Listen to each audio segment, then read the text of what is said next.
Welcome to another Cup of Joe episode. I'm your host, Joe Tumalo, CEO of Major and Plan Giving Development. Got a wonderful guest today. He is a Helliver fundraising consultant, Peter Heller. Welcome, Peter. Cheers. Thank you, Joe. Cheers. I've got my green tea in a Awesome. transparent cup. Wonderful.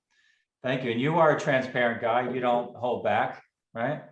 I'll try not to. Want to tell you everything you need to know. Yeah. And Peter is a longtime fundraising consultant, started in Manhattan and then all over, right? Yeah, New York City. Company's based in New York. We have 5 employees. We're now working all over. We have about 20 collaborating consultant partners. So we have pretty big reach. Yeah, you've done very well and great impact on your clients. And I love getting your emails that come out. We all get a ton of emails, but yours I always find them really interesting. I'm going to quickly read one that really caught my attention, and I'd love to have you talk more about it. Sure. One of my favorite recent comedy movies, Bridesmaids, which my wife and I have watched many, many times and quote very often. And so your email quickly says there's a scene where a wedding guest gives a dove. Who gives a dove to a wedding? Everybody who comes to this very fancy wedding is when they drive up, their car stops and they're gifted a dove. Everybody gets a dove. And then so your response to that is some fundraisers think they need to treat their major donors like this. Please thank your donors for their generosity. You can even give them a big thank you gift, something connected with your nonprofit, of course. But, and this is what really hit me, do not go over the top. Do not bend over backwards and do not genuflect because of their money. You'll be perpetuating unhealthy power dynamics. That is really interesting. What the heck did you mean by that? Well, I'm glad you asked because I've thought about it a lot, and I definitely don't have the best and final answer. Okay, because there's a lot going on here, but I'll just really briefly trace back my career, which a lot of the formative years were working at Columbia University in New York City, and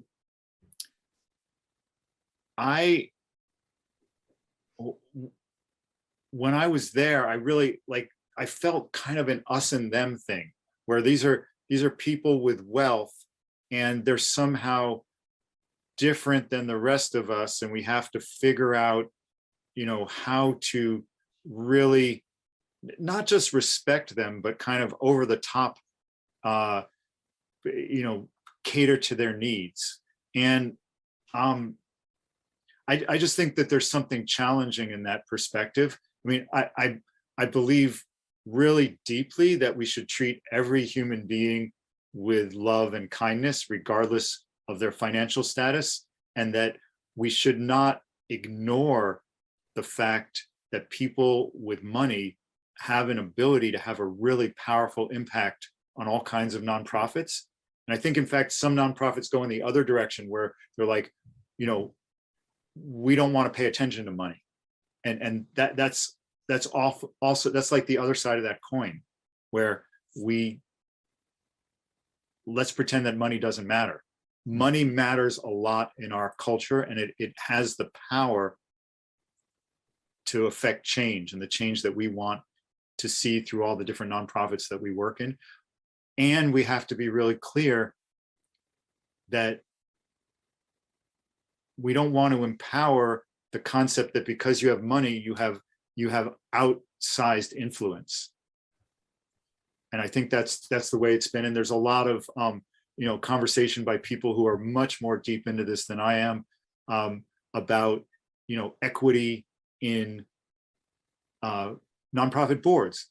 How do we value things that people can give who are not wealthy, and not make the board just a whole bunch of wealthy folks? So does that help?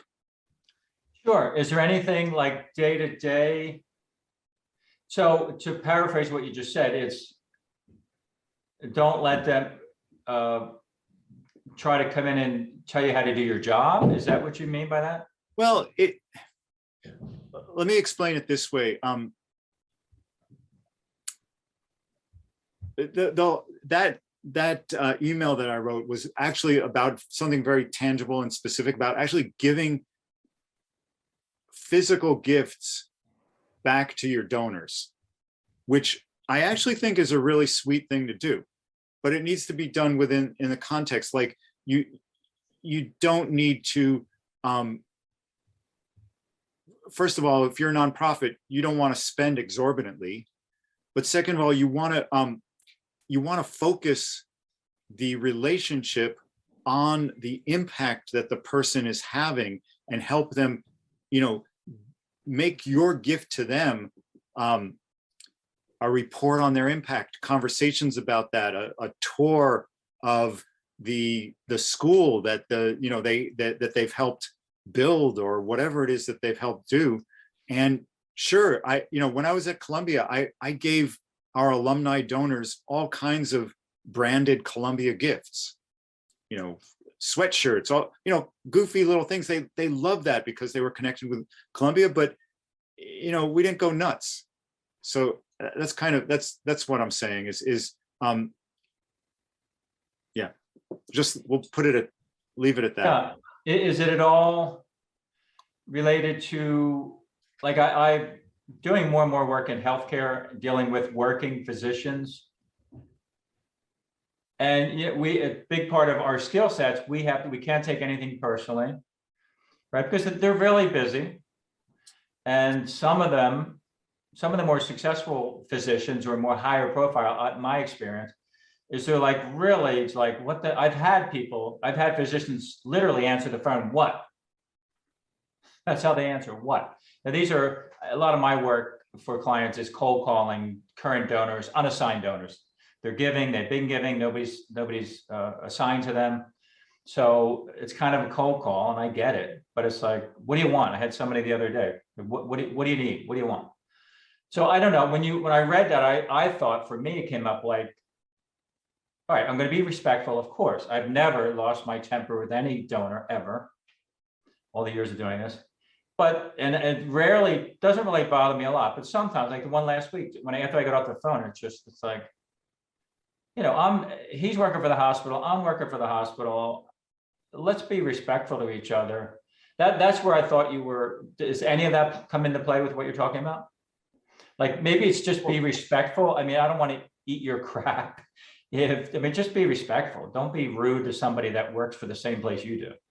And would you call them? Would you call that person on that? Or how would you do that without upsetting the donor? Or yeah, we're getting into a whole really interesting realm where, obviously our best selves, we want to be respectful of everybody.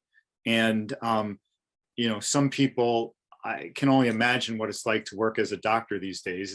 It's extremely stressful. They're probably overworked. And even if they're making a lot of money, they're probably feeling undercompensated. And, those folks need some kind of break. It's like, I'm gonna make sure next time I call you, or you call me, I'm not gonna say what.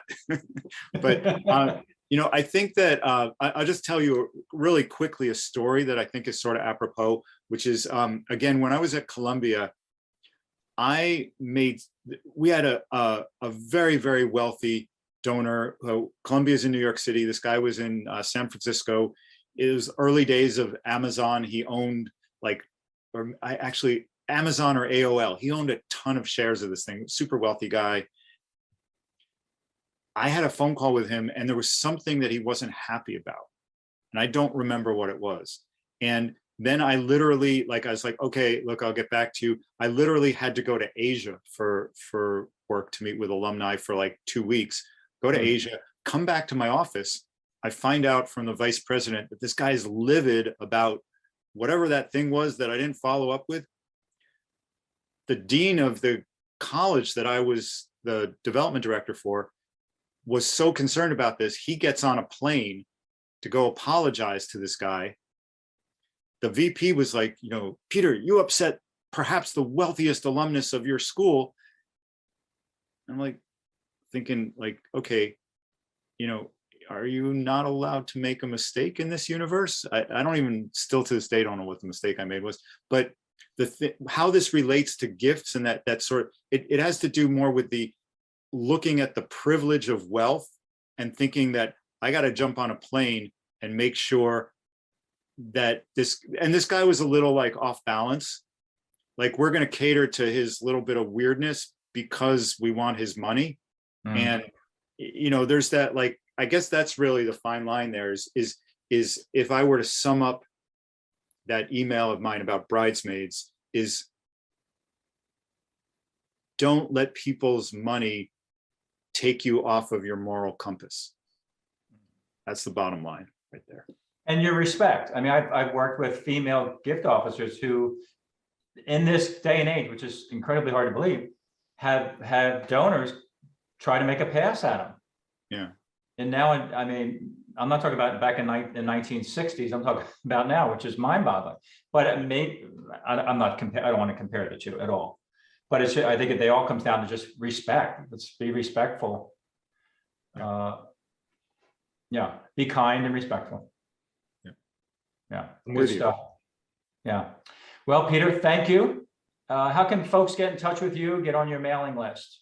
Oh, yeah. So HellerFundraisingGroup.com. We have a little free tools button at the top of our homepage. You can get our free tools and you'll sign up for our email list. If you want to get in touch with me and have a chat, it's Peter at HellerFundraisingGroup.com. Great, Peter, thanks so much. This has been Cup of Joe with our guest, Peter Heller. Thank you to our sponsor, ThankView, as always. They help nonprofits produce very personalized videos. If we can be helpful to you, if you keep saying to yourself, man, we could be doing so much more with planned giving, but we have no plan and we need help, please reach out to us at 610-653-7906 or joe@npgdevelopment.com. Until next time, all the best. Thank you. Thank you, Joe. Thank you, sir.